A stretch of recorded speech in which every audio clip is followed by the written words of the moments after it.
friends, I'm Abby and welcome back to my channel. In today's video I'm going to do my first ever dedicated review for a book.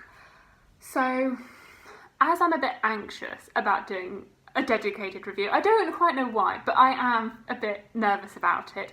I have enlisted the help of interviewer Abby to join me today to help structure the review a little bit. And she's back by popular demand. I think even my mum was asking me, when's interviewer Abby coming back? So she's back, she's here.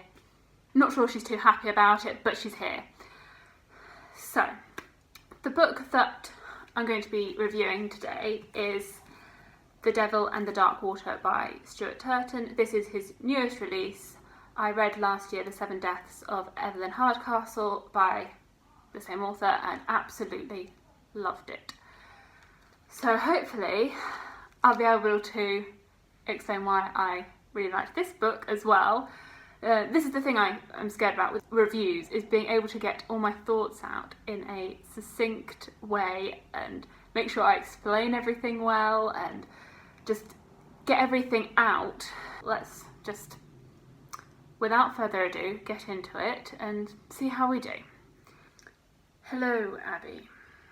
I hear you've requested my help again to review a book.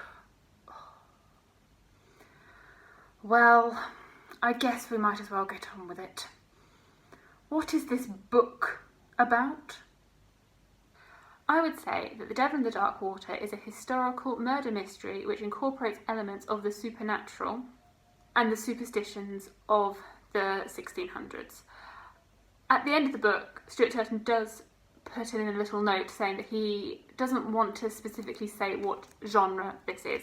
He feels as though genres are, I guess, restrictive to his novels and that actually it spans a variety of genres. And I would completely agree with that, and it is very hard to pinpoint exactly which genre this book would fall into. The premise of the book is that it's 1634 and you're following a detective duo, so Samuel Pepys and Arent Hayes, and they're the main focus of the book.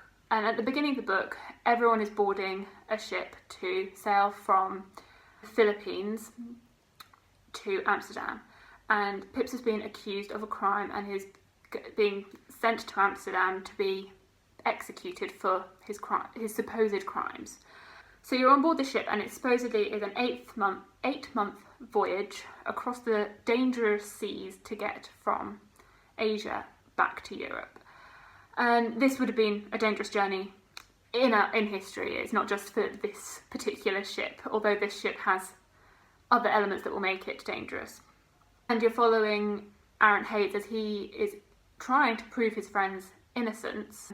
Devilry begins to blight this voyage, and so you're questioning throughout the whole book whether it is actually the devil and paranormal elements, or if it's actually just the worst of humanity that is causing the crimes aboard this ship.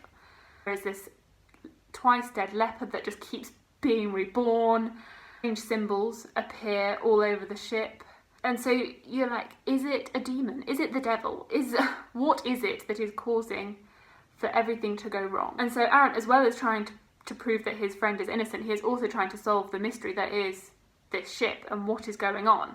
It's a mystery that stretches between the characters' pasts, and all of the characters are involved. Like, you've got a great selection of characters in there, and it's this mystery, this devil is threatening to kill everyone on board and sink the ship.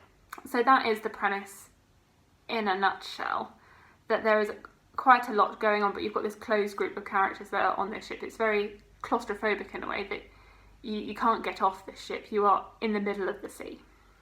How is this book written? What is its writing style? So the writing style, I would say, well, it's a third-person narrative, multiple POVs, so you're following different characters on board the ship and what they're doing to try and solve the mystery. I would say that the writing style is not overly flowery or descriptive. It's very much like to the point, and there's dialogue and it's action.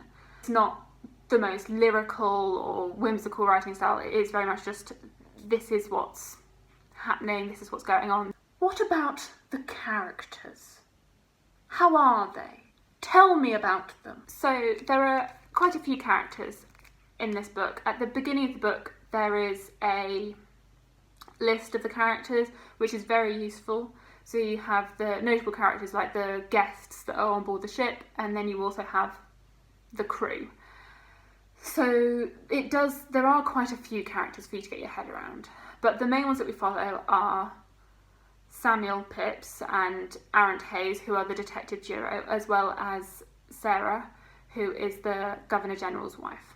So I'd say that Samuel Pipps and Arent Hayes are pretty much the Sherlock and Watson of this book. That they are a detective duo, and Samuel Pipps is like the cookie cutter detective, but he is locked up. He is a criminal on this ship, so you don't actually see very much from his point of view, because he is in the, not the dungeons, but the he is locked up for the duration of the voyage pretty much. So you're following Arent Hayes, who is the underling really, as he is actually tasked with discovering what's going on in the mystery. And I really liked that aspect, that Arent Hayes is portrayed as a bulky, muscly. He's the brawn.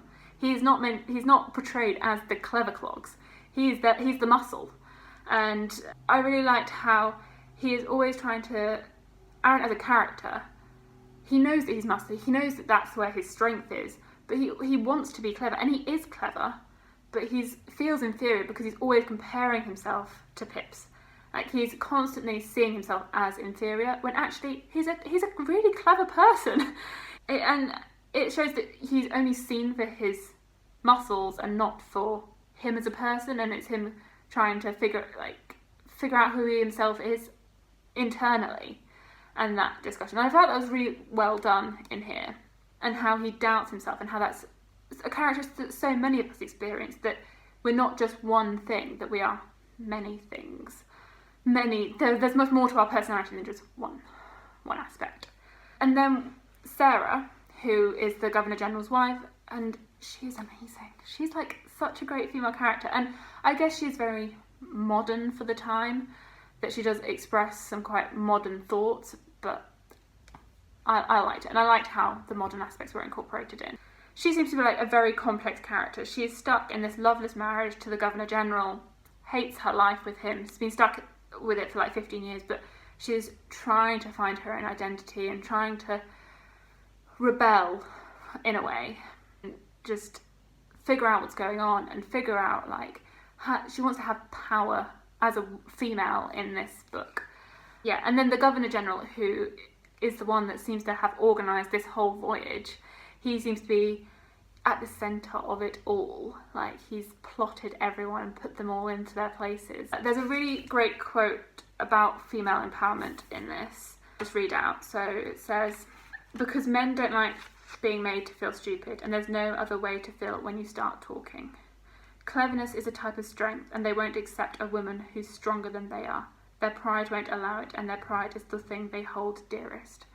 And that really stood out to me, at the really feminist notion in the book. As well, there are various other characters, like there is Sarah, the Governor General's daughter, there is the Governor's mistress, there is a priest on the boat and his ward, and then all of the crew as well. So there is a lot more characters than what I've gone into detail on, but those are the ones that really stood out to me. What are the book's strengths? Why did you like it? So the strengths of the book for me are how creepy it was. Like, you're stuck on this boat. It is creepy. Like, you know that there's either a devil on this boat or there's someone out to murder the whole crew, and you're stuck. It's claustrophobic. You're stuck on the boat. There is no way to get off. You're in the middle of the sea. Like, there's storms coming, there's mutiny, and for the whole book you're questioning whether it's supernatural or whether it's actually just horrible people and the worst of humanity. Like, you just don't know. And it's all set with the backdrop of the 1600s, where superstition was a big thing. Like, there was a belief in magic and superstition and devilry, and So for the whole thing, you just don't know. You don't know if it's real or if it's not. Yeah, I found that whole creepy factor to just permeate the whole book.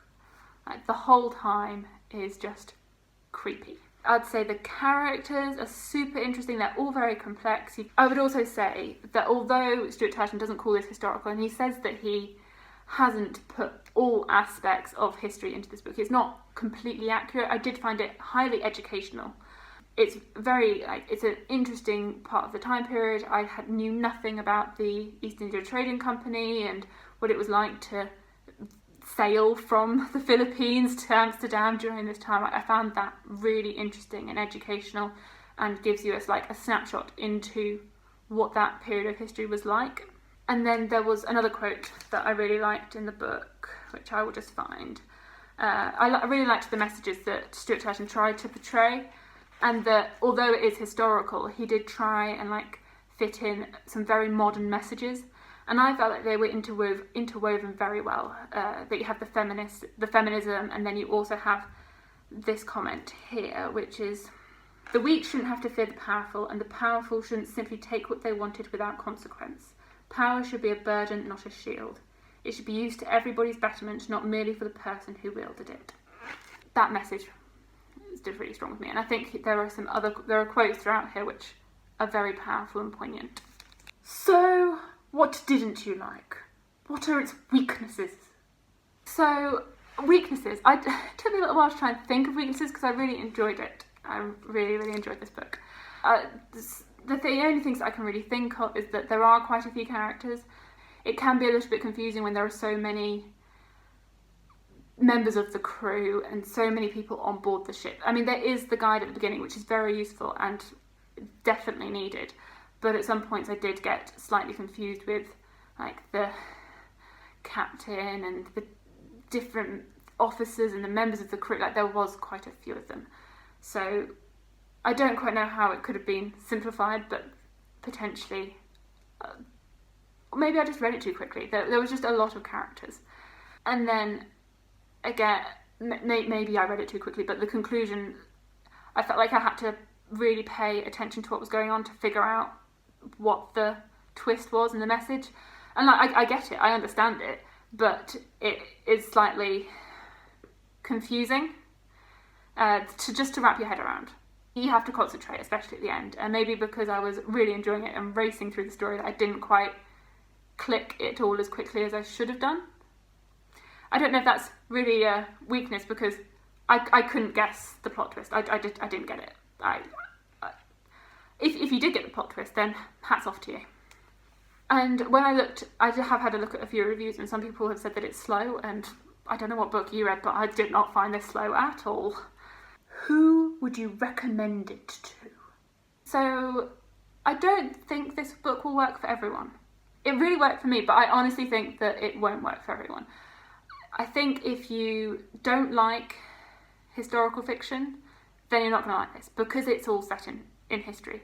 And the same if you don't like murder mysteries, then you're not going to like this. That it isn't going to appeal to everyone, but it really appeals to me. And I think if you like The Seven Deaths of Evelyn Hardcastle, then you will also like this book. That it is very much written in the same style as that book. So he's kept with the same market. And as well, if you like Agatha Christie, Cluedo, those sorts of murder mystery things, then this will be a great one for you. And what is your final rating?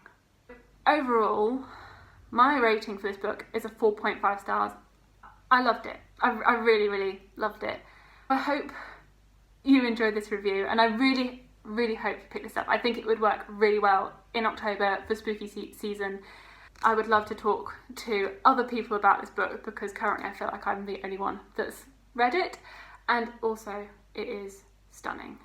It is an absolutely stunning book. So I hope you've enjoyed this video. It was great chatting about this book. I really got into it in the end, talking about it and everything. It just got me so excited about the book all over again. So thank you so much for watching and joining me with interviewer Abby. Thank you for joining me today to interview Abby on this book. And I will see you again soon. Please like, comment and subscribe. Bye. Goodbye.